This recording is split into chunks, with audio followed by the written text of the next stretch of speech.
जय श्री कृष्ण।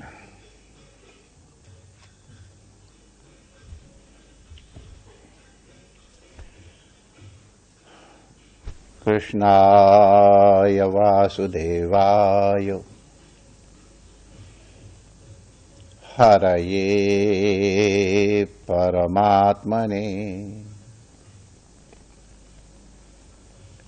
प्रणतक्लेशनाशाय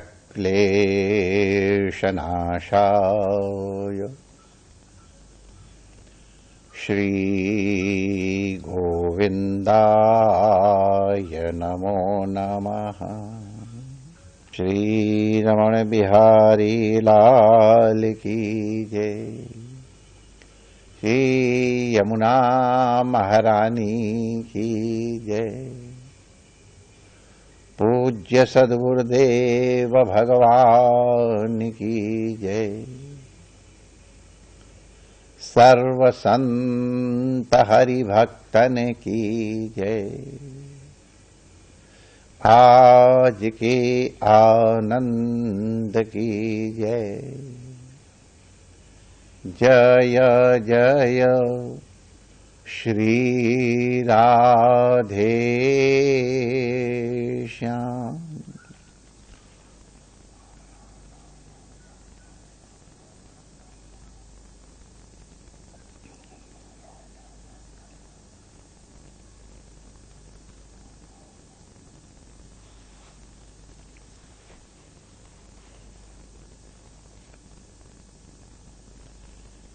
भगवान की भक्ति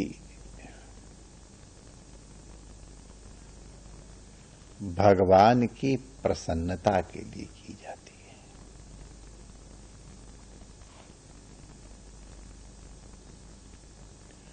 अपनी प्रसन्नता उसमें गौण है।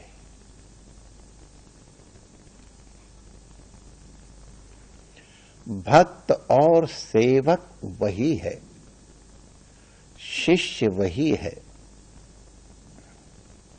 जो अपने सेव्य की प्रसन्नता में प्रसन्न हो,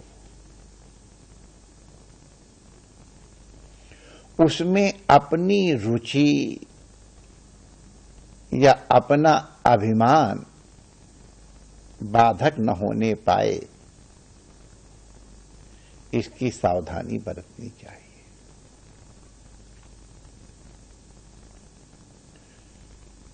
सेवा का धर्म बहुत गहन है।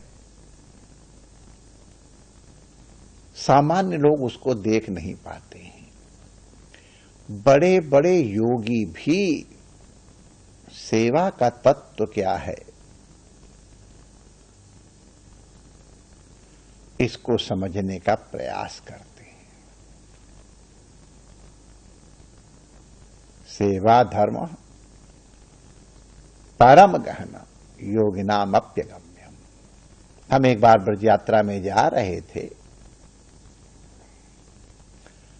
हमारे संतराम भाटिया सिंधी,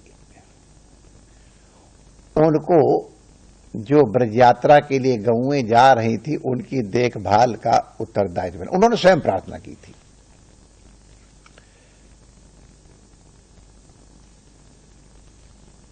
मथुरा, ये कैंट रोड की बात है,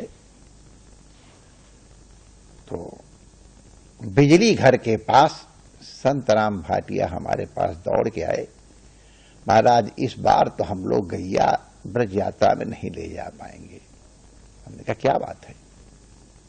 कहन गैया किसी कीमत पर नहीं जा रही, पैर रगड़ रहे हैं। और इसका कारण है कि रमण रेती में गैया बाहर से तो आती नहीं है। 2500-3000 वर्ष से सब यहीं की पैदा हुई हैं, पीढ़ियों से यहीं की हैं। तो सब एक साथ उठती बैठती पैदा हुई हैं और यहीं उनकी लीला भी हुई है। तो उनको अगर अलग कर दो तो वो अलग रहती नहीं है। तो इसलिए ब्रज यात्रा के लिए सारी गौएं जा नहीं सकती हैं, तो कुछ गैया जाती हैं ठाकुर जी की सेवा के लिए और यात्रा की शोभा के लिए, पूजा के लिए। तो महाराज गैया जा ही नहीं रही है। अभी एक गाड़ी के नीचे आते आते बची, महाराज गौ हत्या हो जाती। अरे हमने कहा माय डियर, तुमसे गैया को पकड़ने के लिए किसने कहा है? गैया पकड़ेंगे नहीं, मारा तो चली जाएगी, तब जाने दो। तो वही तो मैं कह रहा हूं, ब्रज यात्रा में गैया नहीं जाएंगे। हम कहा तुम गैया छोड़ दो, तुम बछड़े को पकड़ लो। बच्चे को पकड़ना आसान है, उनको पुचकार करके तो बछड़े को लेके चलो, गैया अपने आप पीछे पीछे चली जाएगी।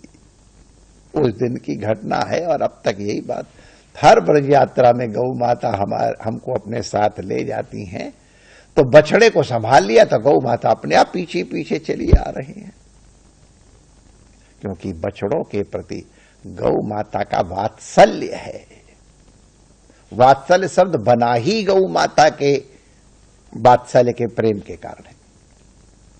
तो इसलिए एक बार भगवान की सेवा में कुछ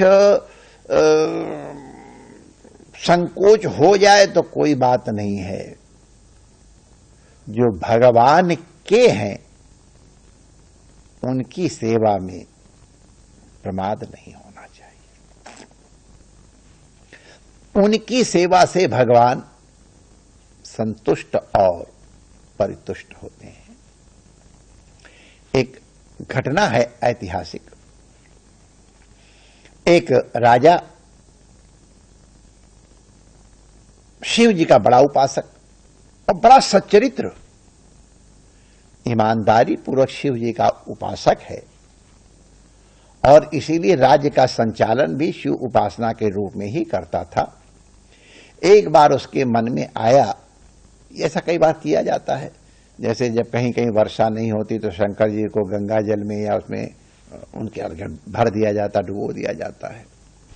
तो एक सोमवार को राजा ने कहा अपने यहां राज्य में जहां जहां सूचना हो सकती थी, आज कोई भी दूध का प्रयोग अपने घर में न करे, सारा का सारा दूध ला करके और शंकर जी के उस अर्घ्य में भर दे, अर्घ्य को भरना है।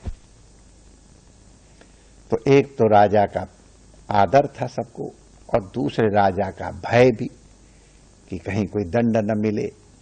तो इसलिए लोगों ने अपने बच्चों के मुंह से निकाल करके और बछड़ों को बिना पिलाए हुए ला करके दूध भरा, लेकिन वो कुंडा भरा नहीं, खाली रहा।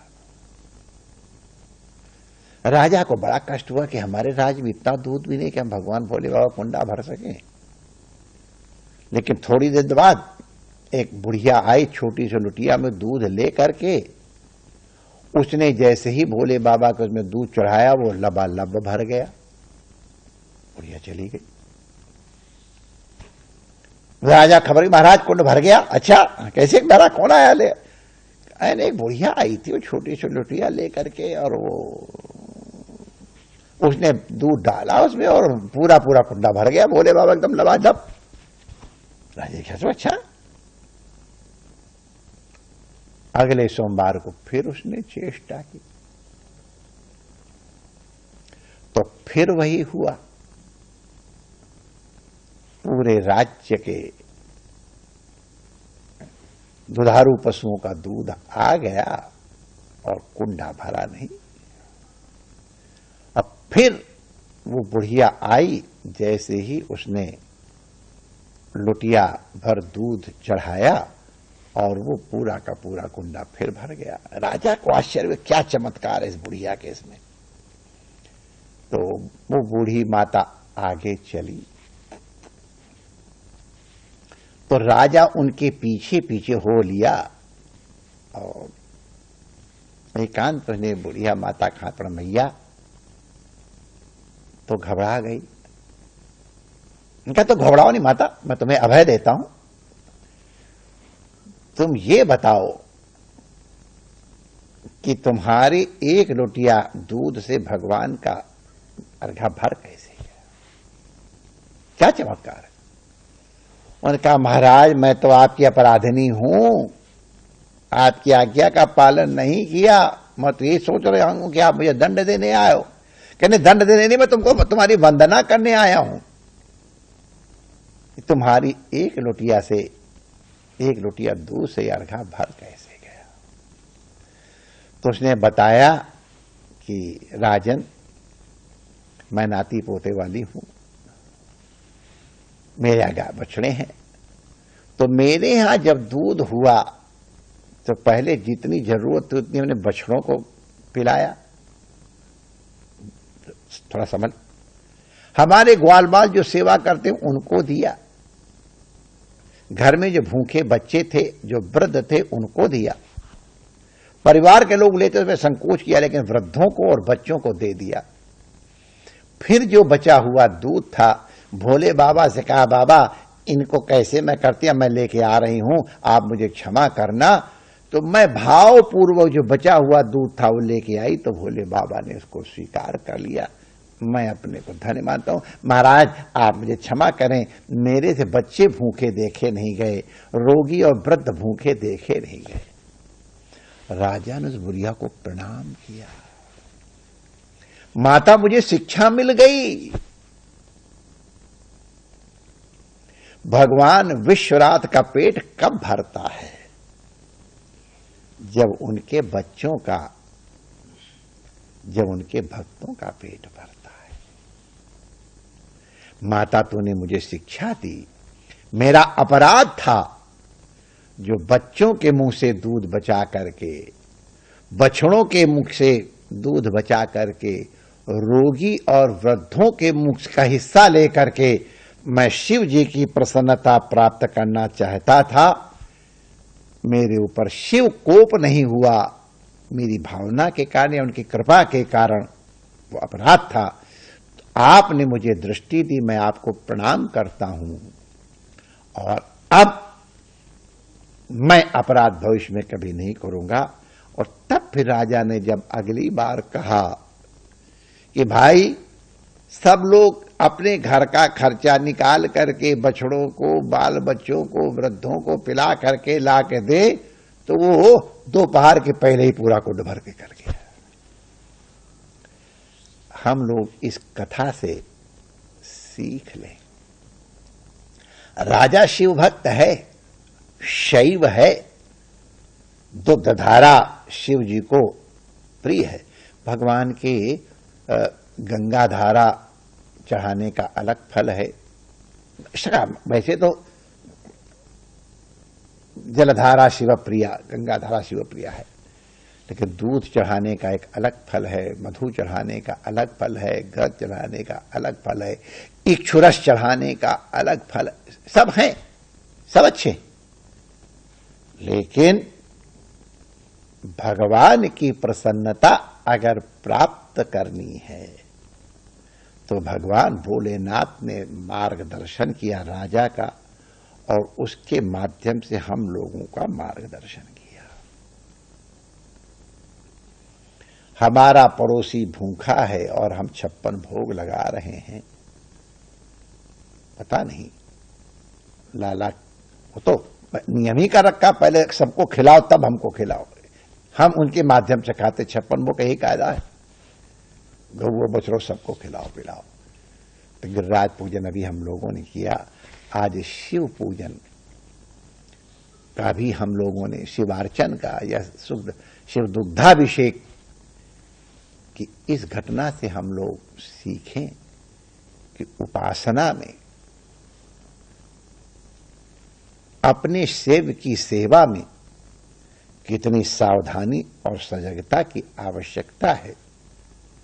हम ये गौरव कि हमने शिव जी का कुंडा तू से भर दिया है, अगर हमको शिव सेवा से वंचित करता है तो यह हमारे लिए ग्राही नहीं है।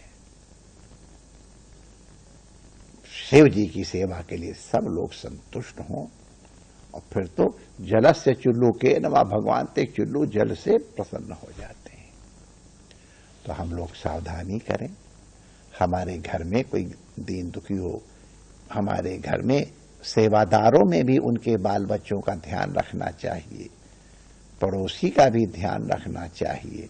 पहले तो हमारे यहाँ वृद्धों का स्वभाव था, दोपहर को घर के बाहर खड़े होकर देखते थे, हमारे जो परिजन होते थे उनकी झोपड़ियों से धुआं निकल रहा है कि नहीं, माने उनकी रसोई जल रही है कि नहीं जल रही है।